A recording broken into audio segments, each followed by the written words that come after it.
Hello students, good morning.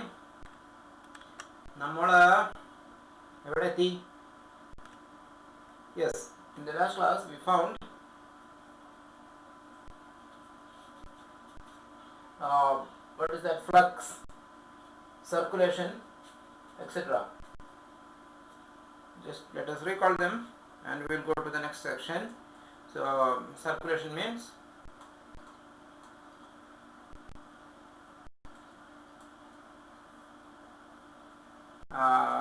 integral over C f dot dr, and it is the same as integral over C f dot t ds, where it is the unit tangent vector, and flux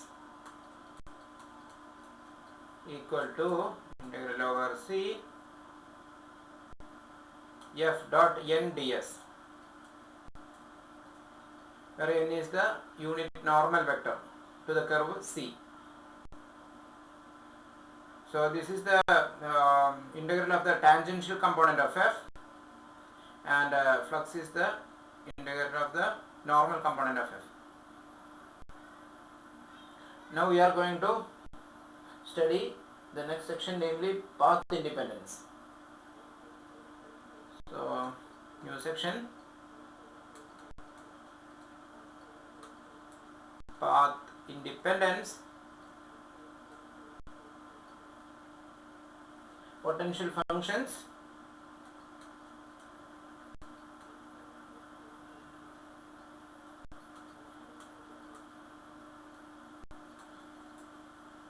and conservative fields.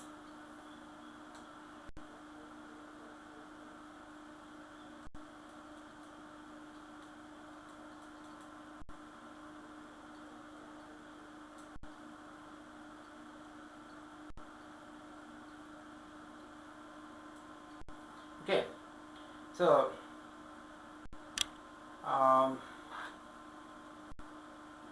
we shall draw a figure. This is R3, and here I have a domain. It will be denoted by D, and I have a vector field acting over this domain D. That means at every point of D I have a vector at that point.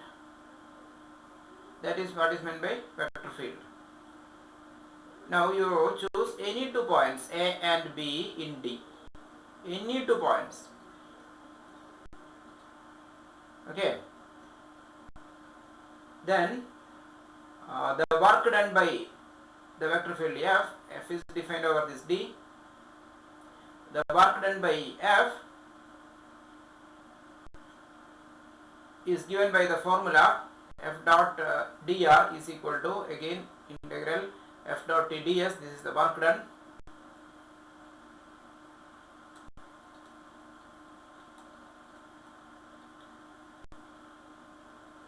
Equal to integral over C f dot dr. This is the same as integral over C f dot t ds, tangential component of f. Then integrate with respect to the arc length s. So what is C? C is a curve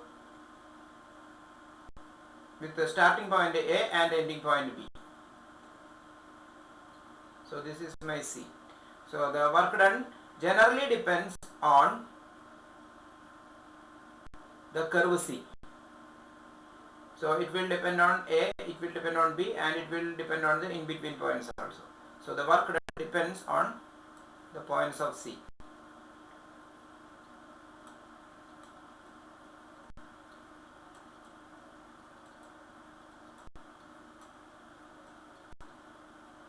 But for certain vector fields, or let us say certain force fields, this work done is independent of the in-between points of C.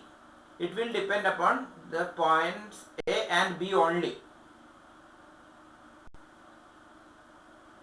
Okay, that means this is my path C. Your path may be the straight line joining A and B. It may be C dash. For certain fields, the work done depends only on A and B. That means I will write for certain fields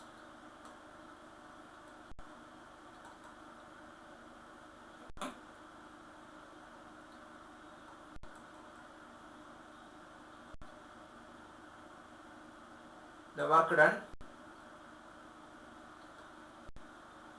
depends only on A and B. Depends only on the end points capital A and capital B, and not on the path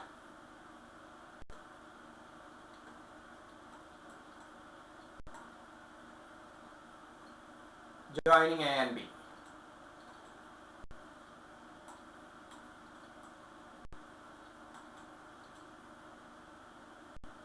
Examples of such fields are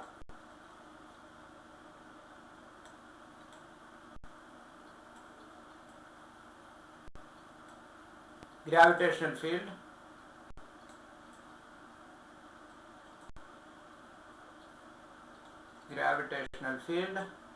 or electrostatic field, etc.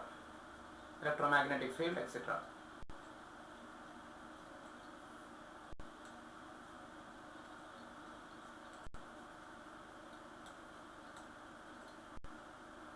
That means, suppose you are in R3, the space, and here I have a point and here I have a point, and I want to move a mass from this point to this point. This is the point A, this is the point B. Okay, whether I take that mass in this way from A to B, or I take the mass along this way from A to B, or along this way, or along this way from A to B,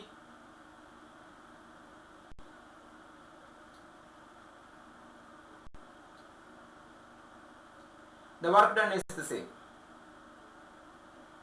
How? See, you are moving a mass from A to B. The work done by you will be different. The work done by you will be different if you move from A to B along this path or along the second path, namely this zigzag path, or along the third path, like this. But the work done by the gravitational field, that is what? Work done by the gravitational field is the same. It is independent of the path from A to B. It depends only on the points A and B. If this happens,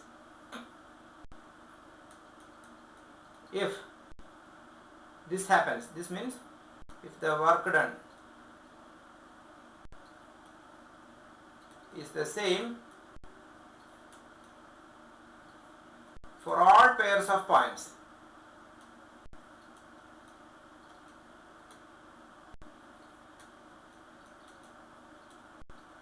all pairs of points A and B in D, in the domain D, then we say the work done is path independent.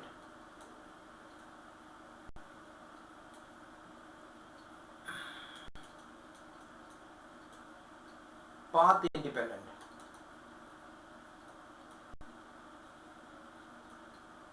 So this is the definition for path independence. This is not the definition, so I will give two underlines to emphasize. Is path independent, and we say F is a conservative force. F is a conservative field. Conservative vector field. So here F is a vector. Okay. Yes, here also I have put a vector sign for f. It's okay.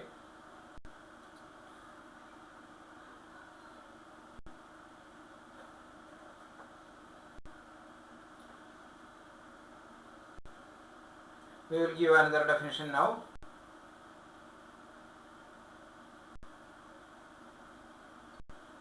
We will give one more definition.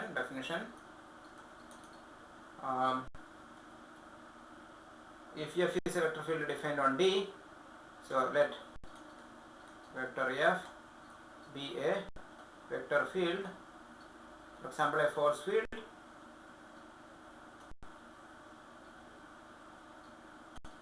defined on a domain D in space or in plane. Whatever I am going to make now regarding the domain, it is equally valid in space as well as in the plane. And if if vector f is equal to del f. What is meant by del f? Del f is by definition, do you remember? Dou f by dou x vector I plus dou f by dou y vector j plus dou f by dou z vector k.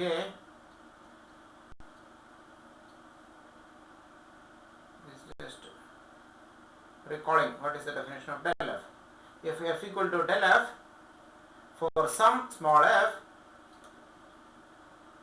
for some scalar function small f,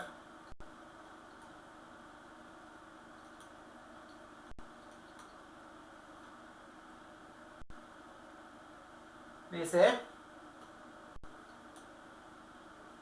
small f is the potential function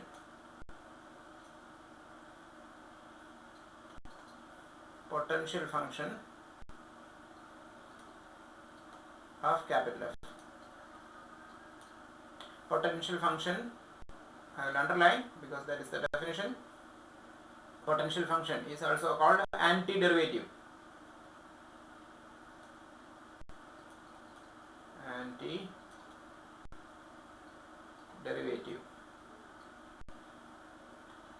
So small f is called antiderivative of capital F, and capital F is known as derivative of small f. That means del f is known as derivative of small f. So del f stands for derivative of small f.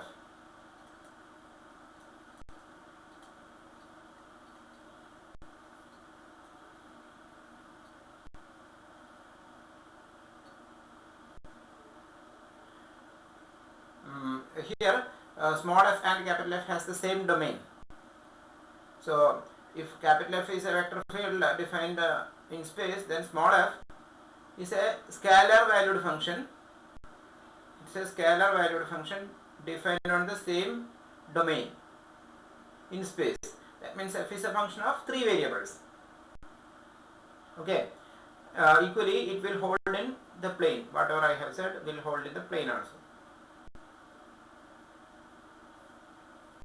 Now we will go to an example.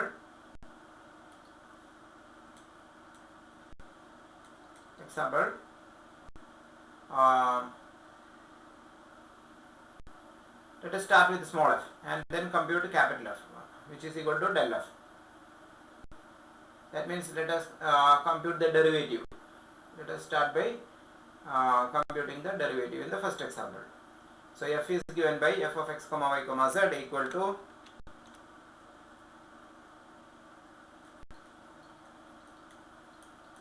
x into y into z. So domain is the whole R3. That means whole space. Now what is the derivative of f? Del f. You know the del f definition. This is the definition of del f. So what is dou f by dou x? It is yz vector I plus what is dou f by dou y? It is zx vector j plus what is dou f by dou z? It is xy vector k. Okay. So f is a scalar function while del f is a vector function.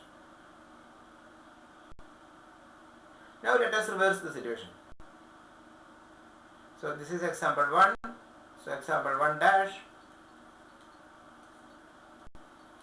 Suppose you are given f is equal to yz vector I plus zx vector j plus xy vector k.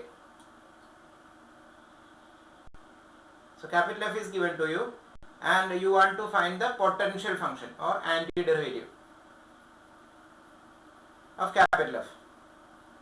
Can you tell me an antiderivative?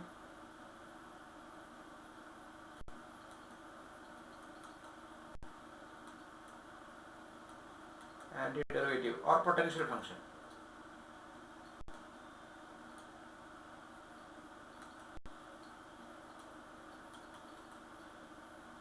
Is, yes, come on, this one, this is an antiderivative, right? Because del f is this f is equal to del f for this particular f, x, y, z.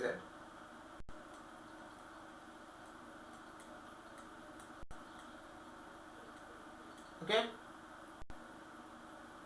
this is one antiderivative. So can you tell me now another antiderivative?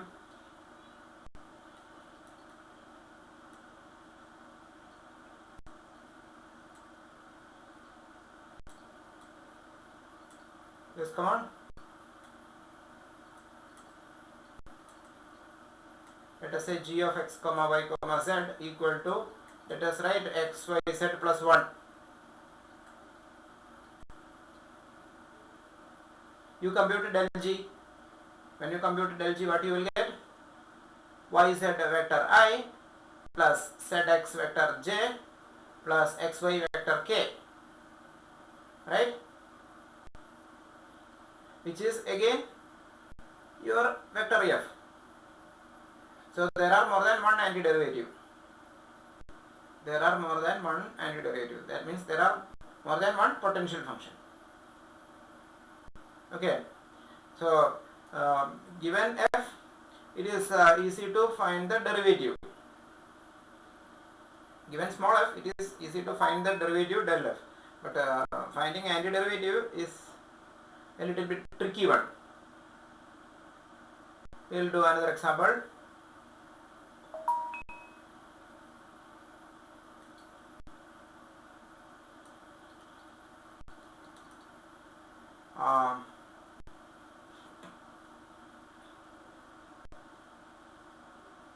Find an antiderivative or the potential function. Find the potential function of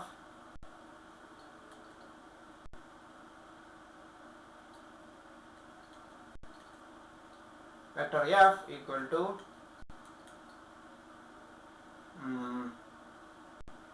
what should I write?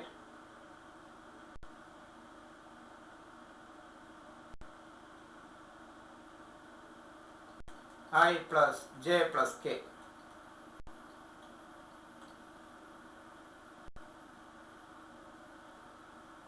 So what is the answer? This is, I am asking you to guess the answer. So what is answer? Come on. F of x comma y comma z is equal to, what about x plus y plus z? What do you, if you start with this function and find del f, what do you get? Dou f by dou x is 1, vector I plus dou f by dou y is 1 times vector j plus dou f by dou z is 1 times vector k, which is the given vector f. Okay. So this is just by guess.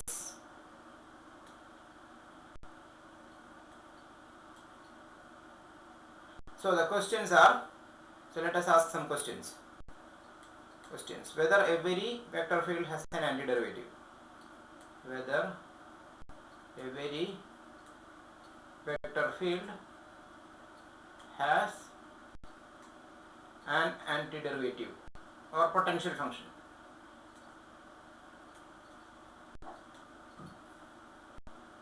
This is first question, and second question is, if yes, how to find?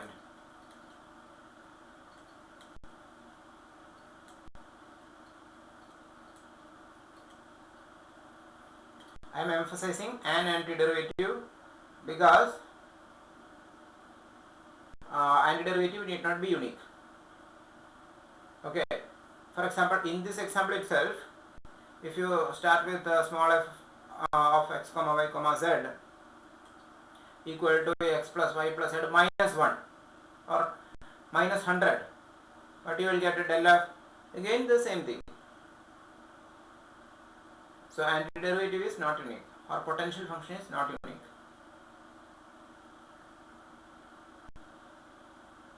So I will wind up with this and we will start discussing in the next video. Thank you.